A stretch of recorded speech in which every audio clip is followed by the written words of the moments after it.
On the Gamebridge Ball State Cardinals Sports Network from Learfield.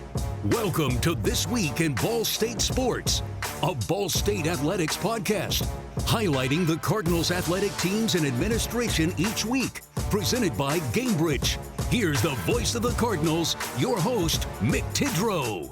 Episode 31 of This Week in Ball State Sports. Ball State fans, we are almost through the academic year here in the start of April, about a month left until the calendar ends for graduation, but sports, of course, will go past graduation. We're just rolling here in the Ball State 2023-24 academic and athletic season. We're pleased to be joined by Jeff Mitchell here today on the podcast.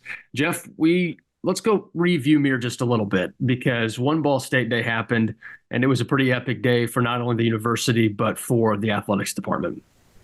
Yeah, what a great day to celebrate Ball State. So proud of the roles that a variety of our coaches and our student athletes played in being great ambassadors for Ball State athletics on that day, and how they contributed to the overall success of the campaign for the university on one Ball State Day. So the university as a whole, Mick, raised just over $1.1 million on that day, and athletics raised $299,000 or $299,051. $299,051. I got it right finally. Now, the good news is that there are a couple of checks, some bigger checks that I know have been written on that day, and they will be counted in the total number. But what people saw as they were following the progress of the day online, we'll see that athletics raised that $299,000 mark, which is the highest that athletics has raised on a one Ball State to date. What's unique about this day, Mick, and some people don't understand this, is that it's a no frills day of giving. So there's nothing baked in to one Ball State Day. Some places on their annual day of giving will hold some bigger gifts, and they'll announce it on that annual day of giving, therefore kind of inflating the total number. And there's nothing wrong with that. But Ball State really wants to celebrate the day for what it is, and that's just a generic day of philanthropy that benefits Ball State. And so it's pretty neat the way that the foundation team goes about establishing this culture around one Ball State Day. So a shout out to Gene Crosby and Lola Maurer and all the individuals in the Ball State University Foundation who take a lot of pride in putting on one Ball State Day. There's so many activities across campus, and it's a huge success. And certainly athletics benefited from one Ball State Day last week, and really excited about that outcome and look forward to one Ball State Day next year. Jeff, it was pretty cool to see all the different events taking place on one Ball State Day. One of those events that you and I were both a part of was the Athletics Insider Conversation. Had guests Nick Jones, Super Bowl champion, Ball State football alum, Emma Potter from Ball State track and field cross country, and Allie Becky from the Ball State women's basketball team joining us. Also with a bunch of people surrounded by the university. President Mearns was on the Zoom as well. Foundation members on the Zoom, community members, Ball State fans. How important is it to have those types of events to bring people together on a day like that? Well, it is important, and I'm very thankful for the foundation staff for allowing us to host that insider meeting. And it was a unique opportunity for our alumni friends and fans to hear from current student athletes and hear from Nick Jones, who is just a year removed from being a student athlete here himself, but is already a Super Bowl champion. And to hear the comments that they made about their respective experiences here at Ball State and what the university means to them is really special. So providing those forums is something that we want to do as often as we can. And it was a unique opportunity to do that on one Ball State Day. And during the course of that 1 hour of that insider program, we had a challenge to raise, I think it was it $10,000, Mick, or $12,000, something like that, to the Cardinal Excellence Fund. And we did it within the first 30 minutes of the program. It was a challenge. So I think if we got $10,000 within that hour time frame, it unlocked an additional $2,000. So the Cardinal Excellence Fund, by the way, raised over $50,000 during the course of One Ball State Day.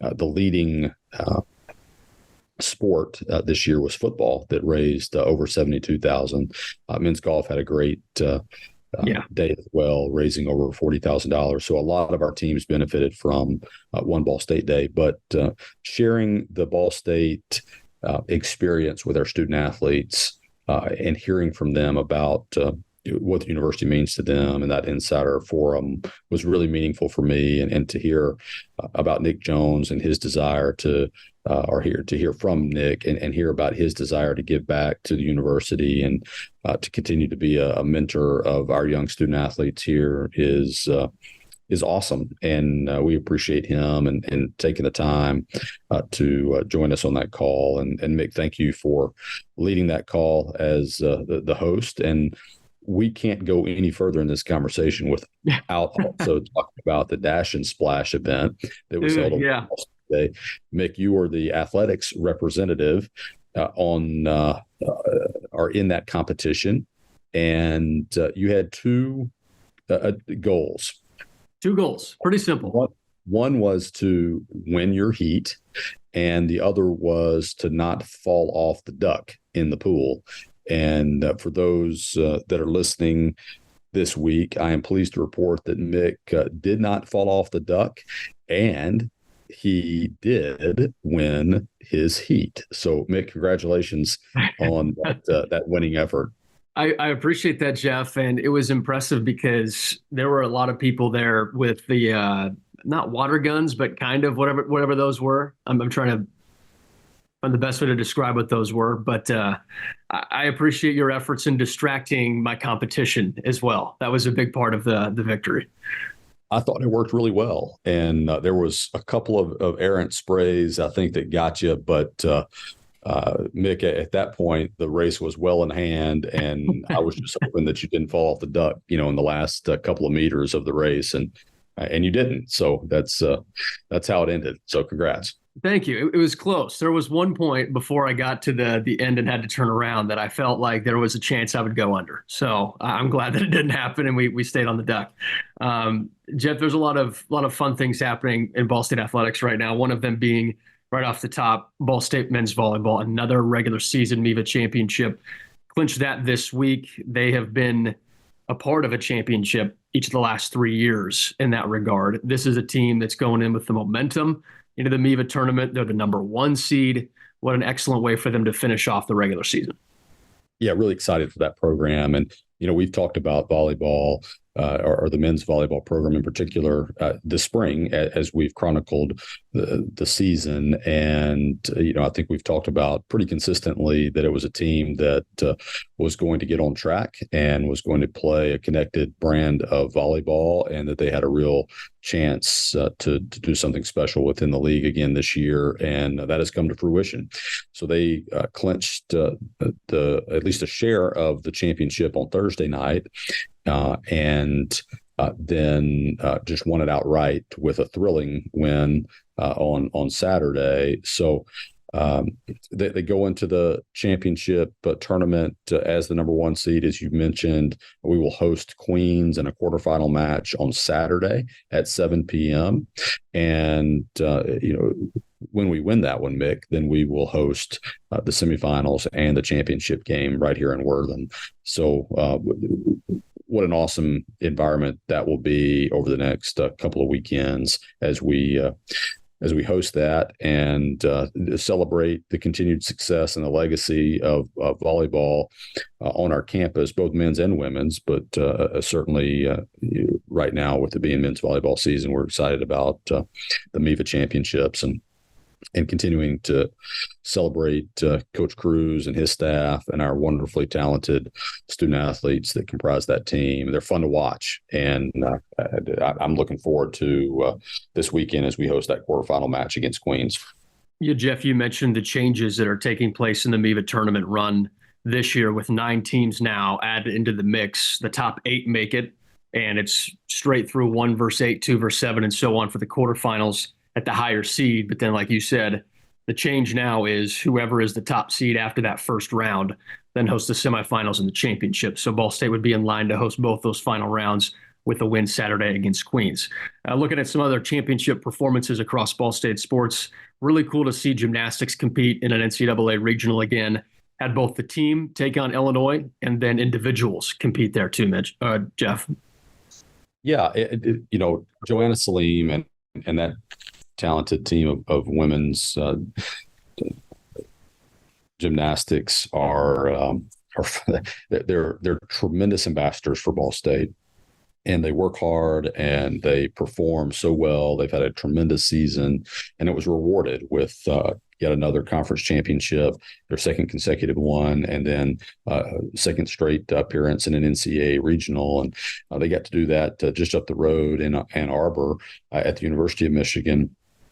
And they were great. And individually, we've got a lot of talented young women that had their moment to shine as an individual, and just a tremendous season for that program. And I think the future is very bright with them, and certainly under the direction of Joanna Salim and her staff, and what we're trying to accomplish to be excellent year in, year out, not only within that program, but also, with all the programs that we sponsor here at Ball State. But that program does a really good job of attracting the caliber student athlete that can thrive in this environment and in that sport. And so I'm really excited for them. One thing I absolutely love about gymnastics, in addition to all of the regionals and the individuals that they've put together at the national level the last couple of years, Jeff, is just the experience that they have, the depth that they have. We talk about depth across the athletics department all the time, but gymnastics continues, as you've said, under Coach Salim, to develop talent at such a high level. That is something that program excels at throughout an athlete's career. They take a lot of pride in it, and and they're starting to attract young women that are exceptionally talented when they get here. And so when you're able to develop talent, however presented, and make it even better, it's an attractive place to be, and it's attractive, to come in and be coached by human beings that are dedicated to developing talent. And so I think that the culture and the brand of excellence that Ball State women's gymnastics infuses across our space is pretty remarkable. And I'm not surprised at all that people want to come and learn and train and be able to perform on that grandest stage as a Ball State Cardinal. Jeff, under the first direction of a first-year head coach, women's tennis has started to catch fire. They've won 3 of the last 4 matches. Close win against Miami last time out, and they followed that after a win against Bowling Green 7-0. So this women's tennis team is catching fire at the right time. Yeah, they really are. And I'm so pleased with their growth and development over the course of the season. It's been a hard season for them. They've had a lot of injuries. They're thin as a roster goes. And so Coach Keionté has had his work cut out for him, especially in his first year here, but has done a great job. And, I offer my encouragement to him regularly. And he was really ecstatic about a pair of wins over the weekend, and just happy for him and those young ladies that are competing.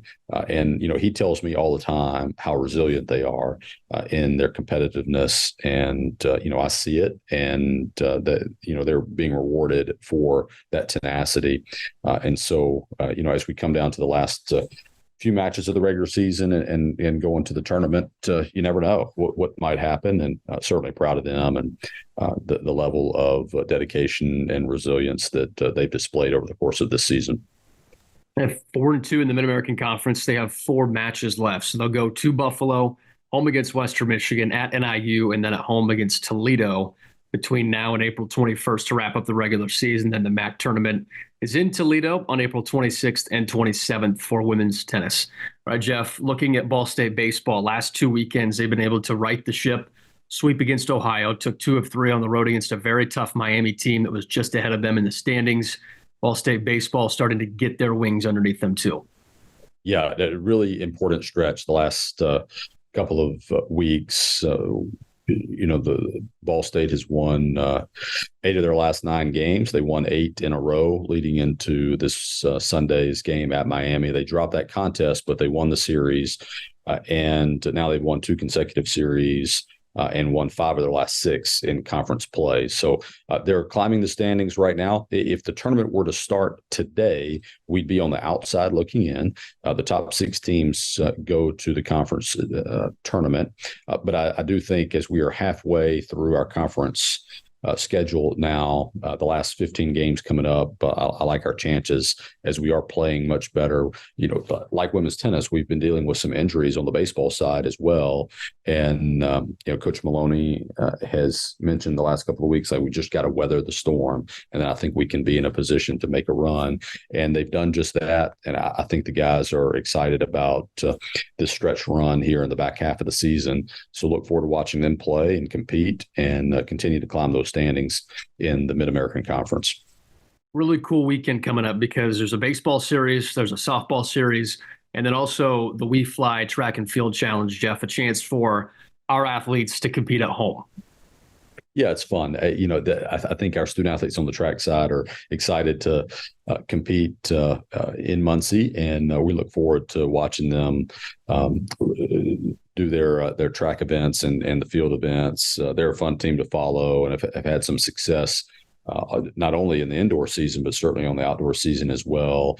And to see them right here in our backyard will be awesome. So that's this weekend. And you mentioned the baseball and softball home series and the men's volleyball with the MIVA quarterfinals as well. So no shortage of things to do in Muncie and on the Ball State campus later this weekend. Jeff, before we let you go here on episode 31, anything you want for the Ball State crowd?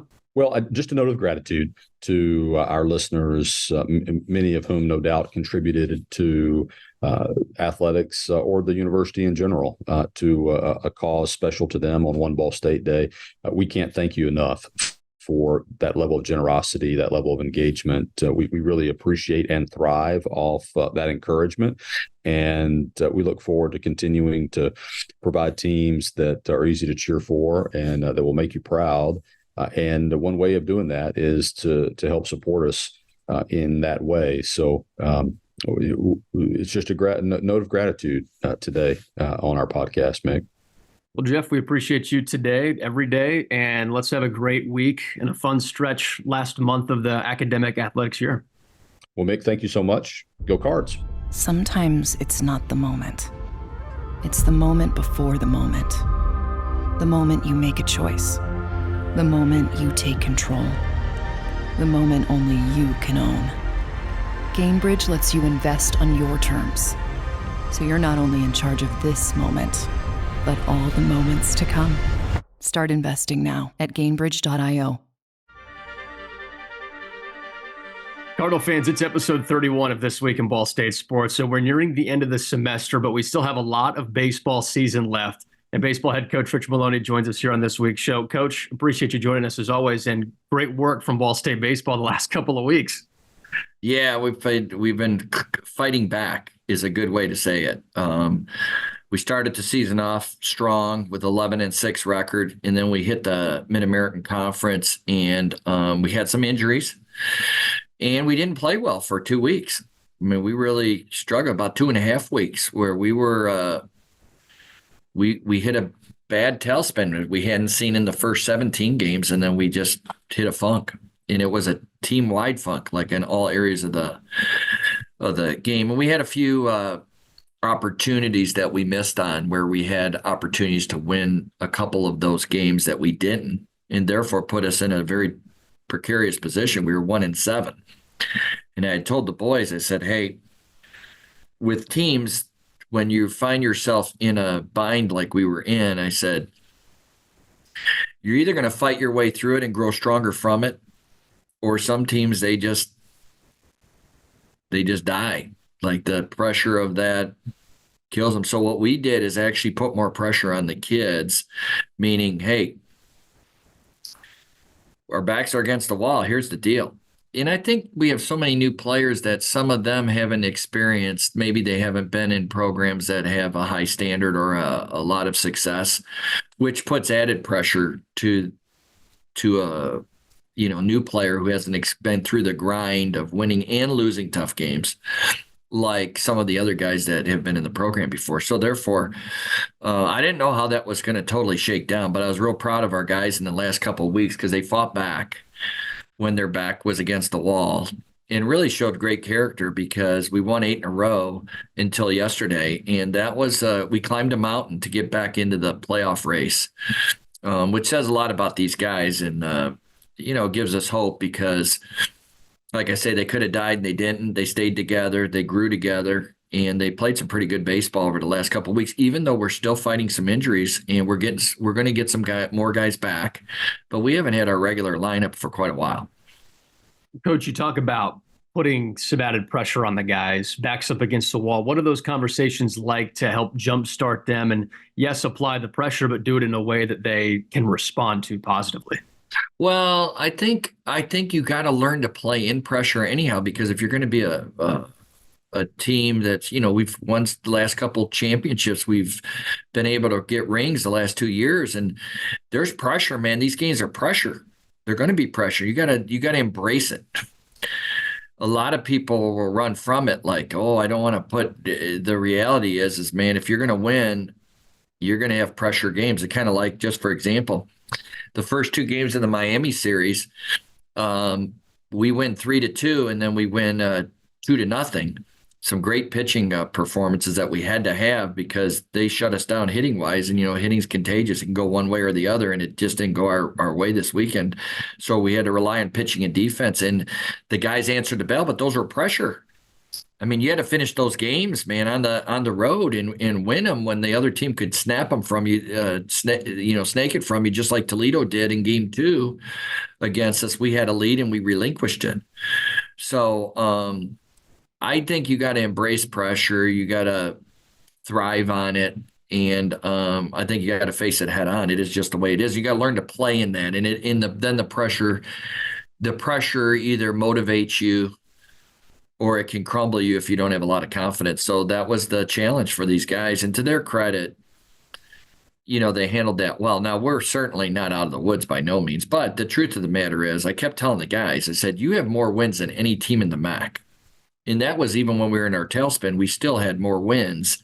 So in other words, we walked off the field as a winner more often than any of the MAC teams, and we're still by several games. We got 20 wins, and I think the next highest might be 16. So what I'm saying is, even though the wins hadn't come in the MAC, the fact that we've come off the field as a winner, is a big deal. And I have to remind them of that. Because sometimes when you're losing, you forget about that, and you need to be reminded. Right, and there's always going to be a part in a season where there's adversity, right? You've been doing this a long time, Coach. You know that you're going to hit a point in the season where maybe there's a 5 to 6 game span where it doesn't go your way. That happened at the beginning of the MAC, and then the team comes through, sweeps Ohio, takes 2 of 3 from Miami. What, from just an overall standpoint, you mentioned the pitching. What's working from the pitching staff, specifically these last 2 series? Well, I think what's happened is we were able to get Merritt Beaker has been huge for us and very solid. Keegan Johnson, 2 of the last 3 weekends, has been marvelous. One weekend he really struggled, but that's part of being a freshman too. Another thing that happened is we made a move to put Nate Blaine in the closer role because we were struggling to finish games. I mean, when we lost the Toledo game, a game that we really was right there for us to head, and we just couldn't finish it. And those are demoralizing when you lose them late.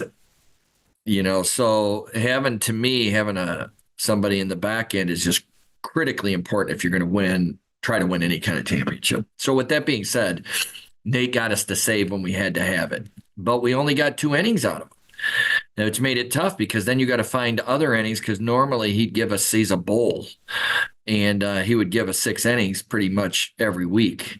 You can count on it. And we only got 2 from him, but we got an important 2. So, we're still trying to find ourselves. We need another guy to step up on the mound to help us without question. We need to get Grego back healthy. We need to get Gonzalez back healthy, which would increase our lineup to help us from a hitting standpoint. In the meantime, we've gotten some help from Hosofsky's done a pretty nice job hitting wise, which we've needed. And Kamen, since he's come back, has got some big hits for us while he's there. And then Clay Jacobs, he struggled this weekend, but gave our team a lift a few weeks ago. So to build a team, you have to have guys who rise up and perform. It's all about performing to win. And so we've given some guys some opportunities that they may not have had we didn't have the injuries. And that's given them experience so that when we get these other guys back, it should really help us. Coach, you mentioned Grego finding his way back. And I got to go back to the Ohio series. It was one of the first two games. It's the ninth inning, tight game, want to close this thing out. You make a defensive substitution. You put Grego in at third base after he hadn't played. And he sparks a double play ball to help finish off that game. Well, first off, how do you make that move when you're in that situation, in that type of a moment because of his injury and get him in that spot to ultimately close out the game? Well, Grego's one of our better players without question. He wasn't able to hit because he's working through his injury, and but he was able to field. So we're a better team when we have him out there. I mean, he's a talented young man.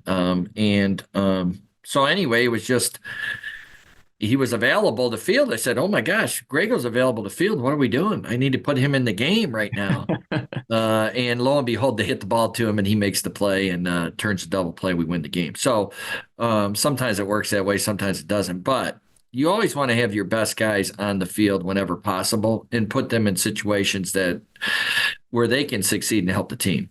And fortunately for us, because of all the different injuries and different circumstances that we've had this season, a lot of guys have gotten into the game. So this has been a team effort to win the 20 games that we have won.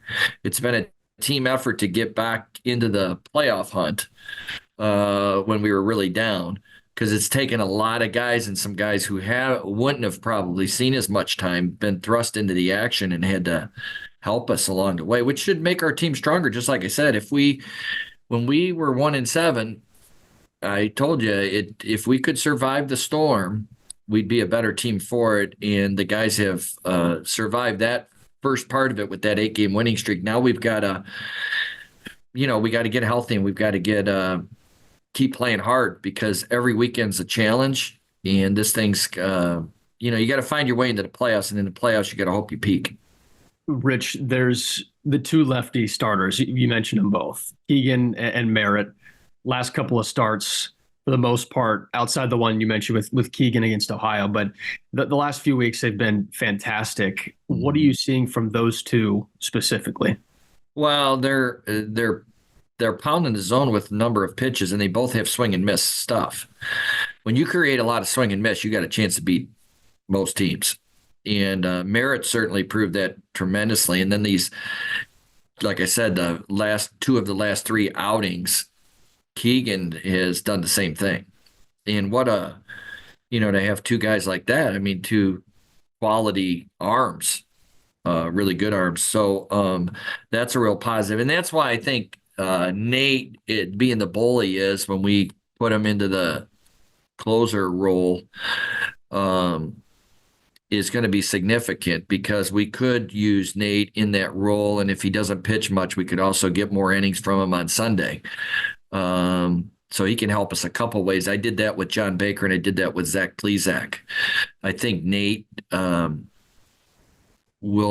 us to be successful, will need to be able to, he's going to have a critical role for us. Now, the emergence of Sam Klein coming back to showing us the Sam Klein that we've seen in the past, absolutely, has been huge. The last two outings, Sam has pitched two consecutive 3-inning stints where he hasn't given up anything, and he struck out 9 and I think maybe walked 1.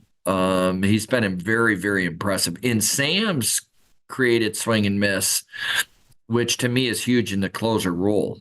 So you really need to have a couple guys that you can count them in the end.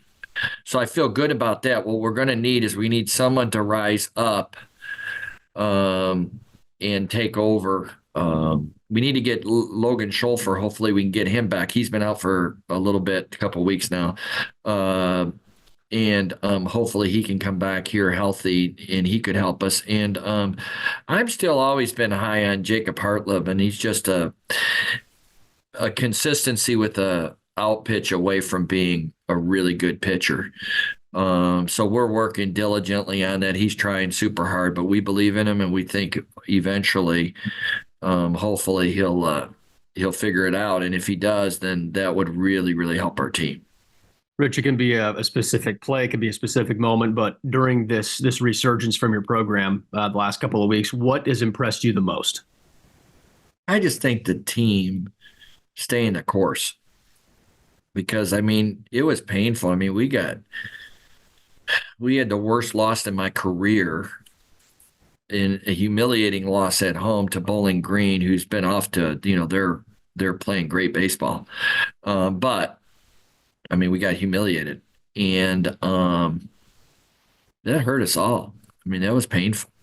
And then the next day we lost again pretty bad. But we were in a bad place at that time. We were just in a bad place. Sometimes that happens, and you see it happen even in the big leagues. Some of the teams, I was looking at the records of some of the big league teams. Winning's hard. What people don't understand, they just take it for granted. And especially, we've been very, very fortunate because we've been very, very consistent. For a long time, we've been first or second place for a long, long time. And everybody's gunning for you. And then we had 4 players go pro last year. And then lost some other significant players that were veterans.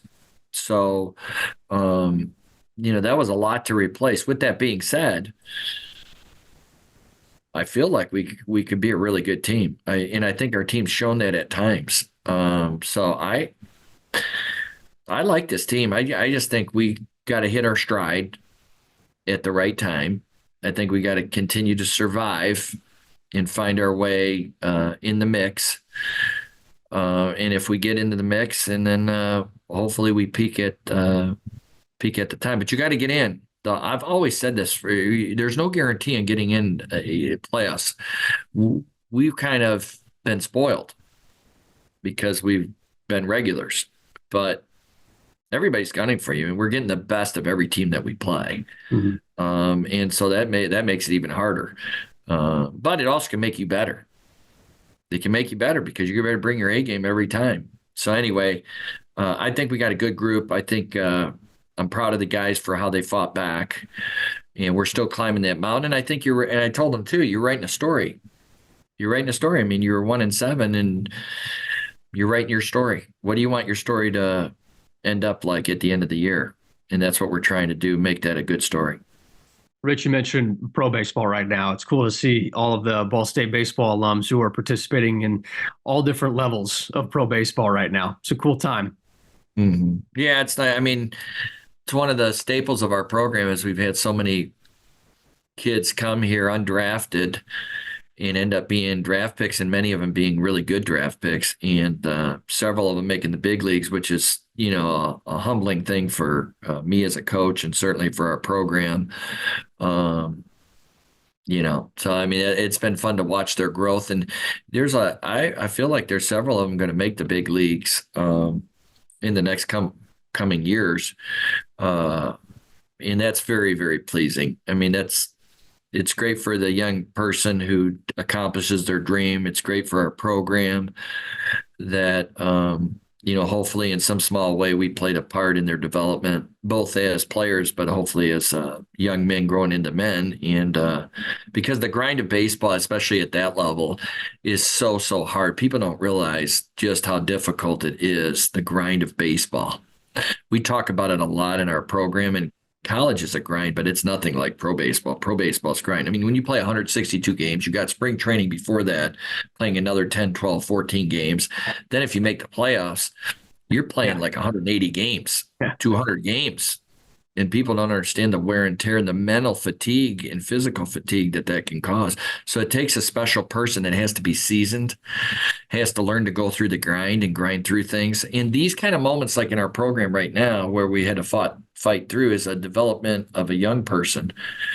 They learn to stay the course. And I think in one thing about this transfer stuff that I think many kids are going to miss out on is the stick-to-itiveness, the perseverance, the staying power, the fighting through a adversity. You're sitting on the bench and you want to be playing, but you have to fight your way through it. Several of my pro players, the irony of the whole thing is I have a couple of them that some of my first rounders didn't even play their first year.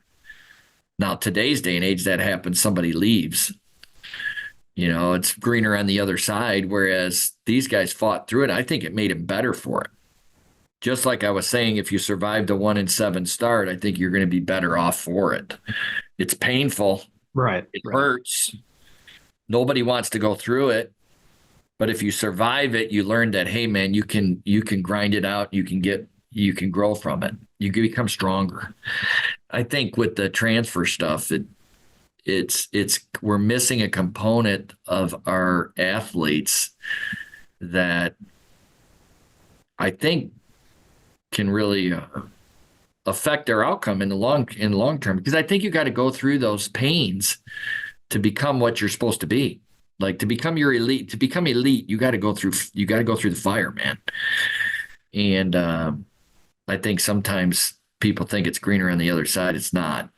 Not always. Anyway, that's just my that's my take on it. I like I liked all these stories I got on the wall, and I love telling them of guys who went through the grind and they got better from it. I was that same kind of player, so I mean, it happened to me. I think the grind helped make me the player I was, and I think helped me in my coaching career without question. Well, Rich, we're excited to see what the grind of the rest of baseball season brings for Ball State baseball. Wishing you guys continued success, and we'll see you soon. Thanks, Rich. Appreciate you as always. Thanks, Mick. Have a great day. Sometimes it's not the moment. It's the moment before the moment. The moment you make a choice. The moment you take control. The moment only you can own. Gainbridge lets you invest on your terms. So you're not only in charge of this moment, but all the moments to come. Start investing now at Gainbridge.io. We know football season is quite some time away. Coming up in the fall, September 7th is kickoff against Missouri State at Schumann Stadium. But the spring game just took place, and there was a lot of excitement surrounding this football program. Head coach Mike New, Ty Robinson, and Qian Magwood, both wide receivers, and linebacker Keionté Newson have quick comments for us on This Week in Ball State Sports about the spring game and how excited they are for this year. First up, head coach Mike New. I told the guys there at the end, 15 practices, a lot of reps by guys that really are invaluable, especially the younger players. That first real taste of, I've been through almost a year now, get a chance to get on the field, kind of see what the speed of the game is all about, see what the off-season work, how that translated over to the field. So it was a great day overall, and, thankfully that we've been able to get out of this thing injury-free, which is always important. Here's wide receiver Ty Robinson. We walked out here. It's a beautiful, perfect day to play football. Obviously, this was my first time playing in front of fans and stepping on the field with my team. So it was a really fun day, and it was I can't complain about anything at all. It's perfect football weather out here. Ty, what's the journey been like for you the last couple of months to get back into football shape and ready to go? Oh, yeah, man. Just working with my teammates. I've been grinding every day outside of the facility, in the facility, just, working on rehab, studying with my teammates, getting the extra work in so that I could be out here today and play with my teammates and, stay healthy for the season and be out there for the full season so I can make an impact. Qian Magwood is absolutely ready to put the pads on each and every day. Just get that itch again, man, I just wish it was live 4 quarters, but, it's definitely fun, just to get a run around with the guys and see some new additions, have their first chance, put the jerseys on and stuff like that. It's definitely a cool experience. How have the last couple of months been since the season ended? Just grinding, spring ball, just trying to figure things out, find our new identity. Like I said, we had some new additions to the receiver room, really all over the team. So just trying to find our identity and form together. For you personally, what are you doing to continue to elevate your game? Kind of like we spoke in the season, just the consistency. I feel like that's the biggest thing with any player, but especially me, just being consistent, being the same person every day, and being able to lead the guys, in our room and for the rest of this team, definitely. Keionté Newson was absolutely ecstatic during the spring game. But no, it felt good to watch the guys run around and be in front of some fans. It felt like it's been so long since I didn't hear some cheering in the crowd, and it was just fun to watch today. What have the last couple of months been like for you and Ball State football to get ready for days like today?